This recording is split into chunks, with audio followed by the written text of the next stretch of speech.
मुख्यमंत्री माझी लाडकी बहीण योजनेत राज्य सरकारने पूर्णपणे पारदर्शकता आणण्यासाठी ई-के-वाय-सी प्रक्रिया सुरू केली आहे.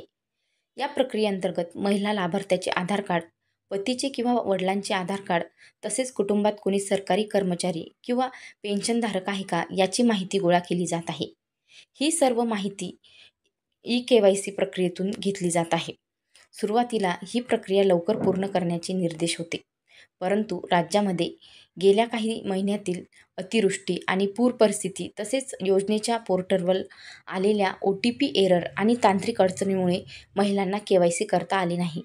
याच कारणामुळे अतिवृष्टीग्रस्त भागातील महिलांसाठी ही मुदत 15 दिवसांनी वाढून साधारणपणे डिसेंबर महिन्याच्या पहिल्या आठवड्यापर्यंत किंवा त्यापुढेही वाढवण्यात येणार असल्याचे सांगण्यात येत आहे.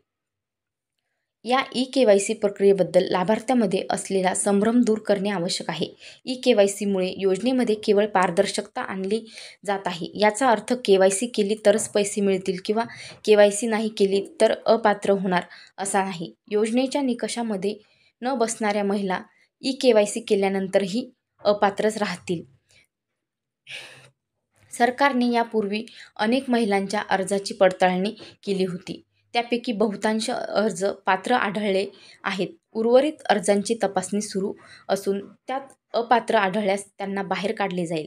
ज्या पात्र महिलांची पडताळणी पूर्ण झाली आहे आणि ज्यांचे हप्ते बंद झाले होते, त्यांना आता त्याचे थकीत असलेले हप्तेसुद्धा या योजनेअंतर्गत देण्यात आलेले आहेत. या मुदतवाढीसोबतच काही विशिष्ट महिला लाभार्थी अजूनही प्रतीक्षेत आहेत.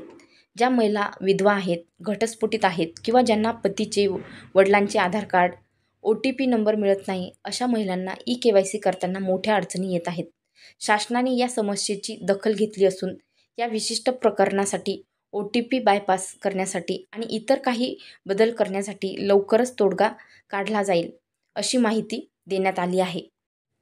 तोपर्यंत अशा महिलांनी ई-के-वाय-सी करण्यासाठी थांबणे योग्य राहील. या संदर्भात अधिक माहितीसाठी किंवा तक्रारीसाठी महिला आपल्या अंगणवाडी सेविका किंवा तालुका स्तरावरील महिला व बाल विकास कार्यालयाशी संपर्क साधू शकतात. अशाच नवनवीन व्हिडिओसाठी चॅनलला सबस्क्राईब करा. व्हिडिओ आवडला असेल तर लाईक करा. चला तर मग भेटूयात परत असाच एका व्हिडिओसोबत. तोपर्यंत बाय बाय.